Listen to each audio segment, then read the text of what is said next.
আকাশবাণী খবর পড়ছি সুদীপ বসু। এখনকার বিশেষ বিশেষ খবর হল, অতি প্রবল সামুদ্রিক ঘূর্ণিঝড় নিবর মারাক্কানামের কাছে তামিলনাড়ু উপকূল অতিক্রম করেছে।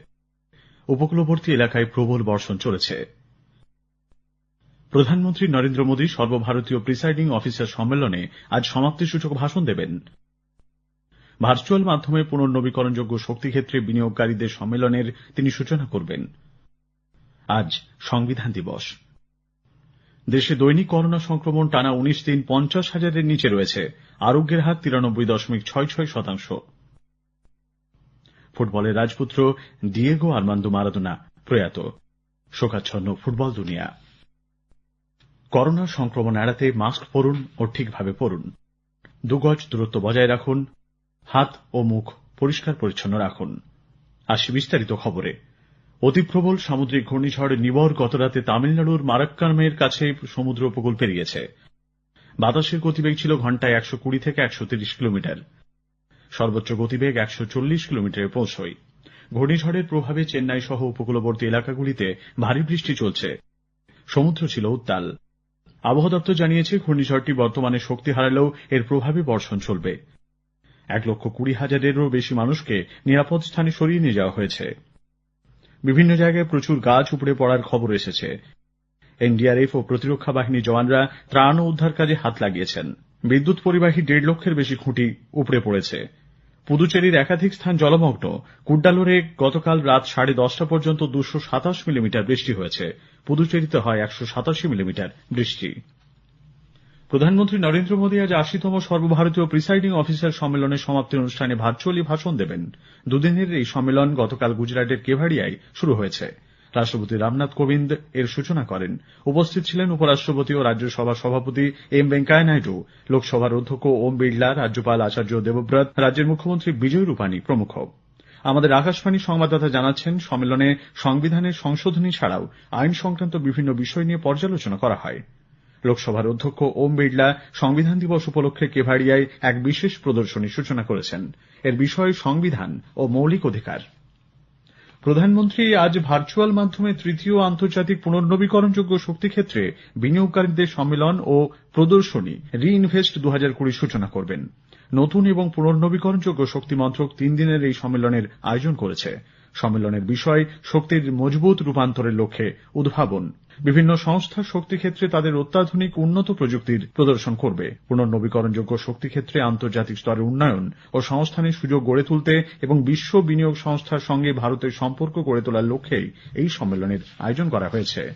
কোভিড-১৯ অতিমারির প্রেক্ষিতে কেন্দ্রীয় স্বরাষ্ট্র মন্ত্রক আগামী ১ ডিসেম্বর থেকে আনলক ৭ পর্বের জন্য নতুন নীতি নির্দেশিকা জারি করেছে। সম্প্রতি বিভিন্ন রাজ্য কেন্দ্রশাসিত অঞ্চলে করোনা সংক্রমণ বৃদ্ধি পাওয়ায় সুরক্ষাবিধি কঠোরভাবে মেনে চলা এবং কন্টেনমেন্ট এলাকায় তা আরও জোরদার করার ওপর এই নির্দেশিকায় গুরুত্ব দেওয়া হয়েছে।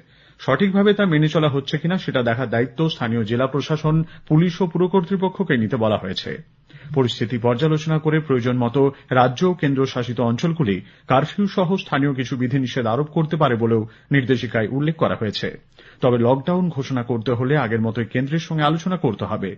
কন্টেনমেন্ট জোনগুলিতে শুধুমাত্র অত্যাবশ্যক কার্যকলাপ চলবে। তার বাইরে কোনো কাজকর্ম করতে হলে আবশ্যিকভাবে স্থানীয় প্রশাসনের অনুমতি নিতে হবে। এলাকার বাইরের লোক যাতায়াত নিষিদ্ধ করা হয়েছে। ৩১ ডিসেম্বর পর্যন্ত এই নীতি নির্দেশিকা বলবৎ থাকবে। রাজ্য এবং আন্তঃরাজ্য পণ্য পরিবহন ও যানবাহন চলাচলের ক্ষেত্রে অবশ্য কোনো নিষেধাজ্ঞা থাকছে না। নির্বাচন কমিশন বিহারে একটি রাজ্যসভা আসনে উপনির্বাচনের জন্য বিজ্ঞপ্তি জারি করেছে।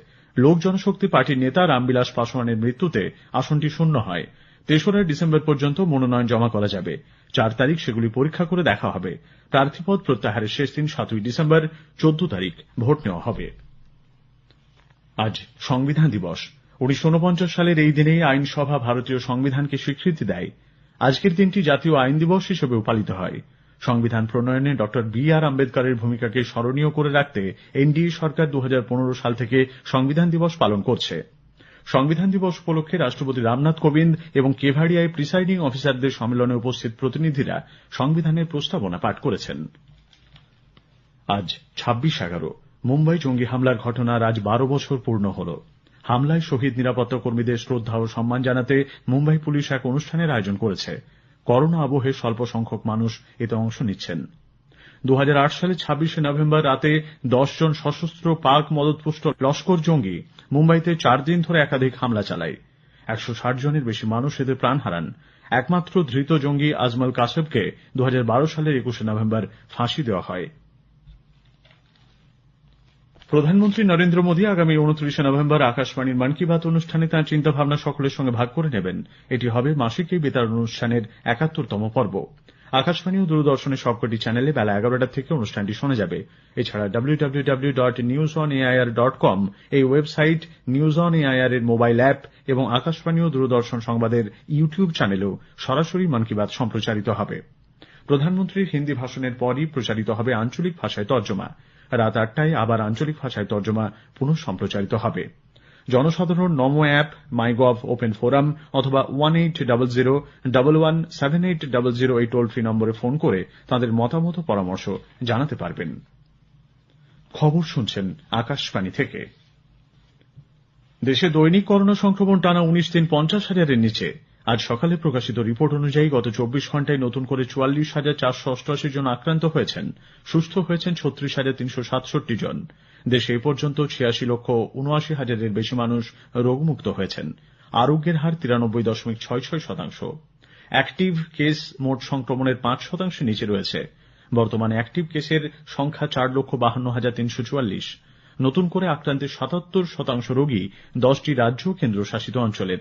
দেশে মৃত্যুর হার 1.46%। একদিনে আরও 524 জনের মৃত্যু হওয়ায় এই সংখ্যা বেড়ে হল 1,35,223। একদিনে 10,90,000-এর বেশি নমুনা পরীক্ষা করা হয়েছে বলে আইসিএমআর জানিয়েছে। রাজ্যে করোনা সংক্রমণ থেকে সুস্থতার হার প্রায় 93% পৌঁছেছে। 24 ঘণ্টায় নতুন করে 3,528 জন করোনায় আক্রান্ত হওয়ায় এ পর্যন্ত মোট 4,66,991 জন এই রোগে সংক্রমিত হলেন। এর মধ্যে রোগমুক্ত হয়েছেন 4,34,067 জন রোগী। গত সন্ধ্যায় স্বাস্থ্য দপ্তরের প্রকাশিত রিপোর্ট অনুযায়ী 24 ঘণ্টায় 3,605 জন সংক্রমণ মুক্ত হয়েছেন। এই সময়ে আরও 51 জন করোনা আক্রান্তের মৃত্যু হয়েছে। চলতি খরিফ মরশুমে সরকার 304 লক্ষ টন ধান সংগ্রহ করেছে, যা গত বছরের তুলনায় 17.82% বেশি। রাজ্য ও কেন্দ্রশাসিত অঞ্চলগুলি থেকে সুষ্ঠুভাবে ধান সংগ্রহের কাজ চলেছে বলে কৃষি মন্ত্রক জানিয়েছে। সংগৃহীত ধানের 66.5%-এর বেশি ধান পাঞ্জাব থেকেই পাওয়া গেছে। ন্যূনতম সহায়ক মূল্যে ধান সংগ্রহের ফলে 27,18,000-এর বেশি কৃষক উপকৃত হয়েছেন।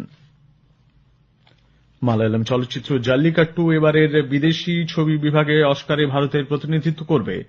27টি ছবির মধ্য থেকে বিচারকরা জাল্লিকাট্টুকে বেছে নিয়েছেন। চলে গেলেন ফুটবলের রাজপুত্র দিয়েগো আর্মান্দো মারাদোনা। গতকাল 60 বছর বয়সে হৃদরোগে আক্রান্ত হয়ে শেষ নিঃশ্বাস ত্যাগ করেন বিশ্ব ফুটবলের সবথেকে বর্ণময় এই চরিত্র। মস্তিষ্কে রক্ত জমাট বাঁধায় অস্ত্রোপচারের পর গত 11ই নভেম্বর হাসপাতাল থেকে ছাড়া পেয়েছিলেন। অসংখ্য মন মাতানো ড্রিবল, ছোটখাটো চেহারায় ডিফেন্ডারদের মাত দিয়ে অসংখ্য গোলের স্মৃতি। 2017 সালে শেষবার কলকাতায় আসেন মারাদোনা। উপরাষ্ট্রপতি এম ভেঙ্কাইয়া নাইডু দিয়েগো মারাদোনার মৃত্যুতে গভীর শোক প্রকাশ করেছেন। মারাদোনার হঠাৎ প্রয়াণ ফুটবল বিশ্বের এক বিরাট ক্ষতি বলে তিনি উল্লেখ করেন। আইএসএল ফুটবলে আজ কেরল ব্লাস্টার্স নর্থ ইস্ট ইউনাইটেডের মুখোমুখি হবে।